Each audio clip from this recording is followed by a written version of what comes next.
अगर आप जी बिजनेस के नियमित दर्शक हैं तो आपको पता ही है, और ये हम कई बार बता चुके हैं। और ऐतिहासिक आईपीओ जो अब तक का आया है जिसमें सबसे ज्यादा सब्सक्रिप्शन मिला है वो था लेटेंट व्यू एनालिटिक्स। इतिहास में सबसे ज्यादा सब्सक्रिप्शन मिलने वाला ये आईपीओ रहा। उसके बाद लिस्टिंग भी बड़ी दमदार हुई और एक्शन भी भरपूर रहा। अभी जरूर अपने लोएस्ट लेवल पर स्टॉक ट्रेड कर रहा है बाजार के मूड माहौल के साथ में। आइए मुलाकात करते हैं लेटेंट व्यू एनालिटिक्स के टॉप मैनेजमेंट सीएफओ राजन वेंकटेशन साहब हमारे साथ कार्यक्रम में शामिल हो रहे हैं। राजन सर, बहुत बहुत स्वागत है आपका। धन्यवाद समय देने के लिए। वैसे तो मूड माहौल थोड़ा सा बाजार का खराब है, लेकिन क्या वाकई में बिजनेस पर किसी तरह का कोई असर है या बिजनेस नॉर्मल एज यूजुअल चल रहा है इस वक्त कंपनी का? First of all good morning Anil ji. Morning sir. बहुत धन्यवाद हमको शो में फिर वापस बुलाने के लिए। हमें हमेशा अच्छा लगता है आपके शो पे आना हमें, we like coming on your show. जी sir. As far as the business mood और sentiment is concern, see at this point in time it is still business as usual. हमें कोई बहुत ही अलार्मिंग साइंस या बहुत ही नेगेटिव आउटलुक आज की date पे बिजनेस पे नहीं मिल रहा है। Most of the client conversations that we are having indicate robust demand for the services that we provide. But having said that, I think we are all living in an interconnected world at this point in time. We cannot ignore the macro indicators, and therefore, as a company, जो हमको करना है, हम अपने clients के साथ we are spending a lot of time with our clients, understanding their pain points. और हमने जहां तक ये देखा है, any crisis of any sort, even in the past, even in the limited history that we've had of 15 to 16 years of existence, हमने ये देखा है कि जब भी companies go through a bit of a crisis, they always look at data and analytics to make the right decisions, right? And therefore we look at this positively as an opportunity as opposed to a crisis.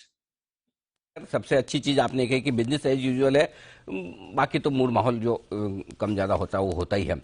ये बताएं sir, चूंकि आपका investor presentation भी आया है नतीजों के बाद में, लॉन्ग टर्म एग्रीमेंट्स को लेकर नेक्स्ट फाइनेंशियल ईयर में आपका क्या व्यू बन रहा है? किस तरह के एग्रीमेंट्स आप कर रहे हैं, किस तरह की प्राइसिंग पर कर रहे हैं, जरा इसका अंदाजा दीजिए। देखिए, as far as agreements are concern, हमने पहले ही बोला, हमारे जो टिपिकली जो हमारा जो अग्रीमेंट का कॉन्सेप्ट होता है, we have master services agreements which range anywhere between 3 to 5 years. We typically work with large Fortune 500 companies. और ये जो मास्टर सर्विस अग्रीमेंट होता है, इसके under multiple statements of work और मल्टीपल बिजनेस इनिशिएटिव्स के अंदर हम काम करते हैं, which could be anywhere between say half a dozen to more than 2 dozen, depending on the size of the client. As far as pricing is concerned, the one thing that we are definitely seeing, and as a company also we are consciously working towards, is trying to increase the ticket size of our overall contracts. Historically, अगर हम कोई नया client sign up करते थे तो maybe we used to start with say a 300 to 500,000 dollar type engagement. Now we are consciously, as a company, one, we are incentivizing our sales folks to also go after larger size deals, and two, we are also what we are noticing is some of the newer deals that where we are conversing with clients, they are all anywhere they start with about 800,000 and go up to a million and a half. So the ticket size of the contracts that we are entering into are also witnessing a change. Of course, this is what we believe will be the outlook for the next 6 months to a year as well, where we will continue to see higher ticket size engagements. Okay. तो ये आपके लिए पूरा का पूरा बड़ी deals पर outlook. अच्छा सर, जो मेरे पास डेटा है उसके मुताबिक आपका 95% लगभग पूरा रेवेन्यू अमेरिका से आता है। अमेरिका की हालत खराब है, उनको देख देख के हमारी भी खराब है। सो आप ये बताइए कि अगर ये अमेरिका में जो माहौल बना हुआ है, लोग कह रहे रिसेशन हो जाएगा, इंटरेस्ट रेट्स बड़े तेजी से फेड बढ़ा रहा है, ये सारी प्रॉब्लम्स हैं, जाहिर सी बात है बिजनेस पर भी असर पड़ेगा। तो वहां से आपके बिजनेस पर, रेवेन्यू पर कोई फर्क पड़ने की डर है, या फिर ऐसे समय में लोग टेक्नोलॉजी का ज्यादा इस्तेमाल करते हैं कॉस्ट बचाने के लिए, तो मौके बनेंगे? जरा इसको समझाइए। तो आपने जो दूसरी चीज, जो लैटर जो कहा, वो that is what we believe will should and ideally should play out. हमने ये देखा है, जैसे मैंने आपको पहले भी बताया, जब भी क्राइसिस होता है, organizations then tend to look at data a lot more closely to make very business critical decisions, and therefore we believe that there should really not be too much of an impact on us. Also, to your point, jo data and analytics as an industry itself is still, we believe, is at a fairly nascent stage.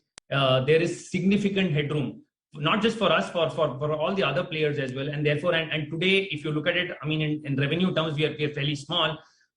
Even within the US, we work with only a very small set of clients. and there is significant scope for us to expand into other clients. And we believe while there is a recession that is looming and there is generally a bit of a negative sentiment, we believe that in the short term at least, there are no alarm signals or no alarm bells that we need to be worried about. आपके लिए पूरा का पूरा अमेरिकी बाजार में अगर कुछ आता भी है धीमापन तो लेटेंट व्यू के लिए मौके होंगे। सर बहुत बहुत धन्यवाद समय देने के लिए और सारे अपने आउटलुक पर हमारे दर्शकों से बातचीत करने के लिए। राजन सर, जल्दी आपसे फिर मुलाकात होगी। Thank you very much sir. Thank you mister, thank you ji.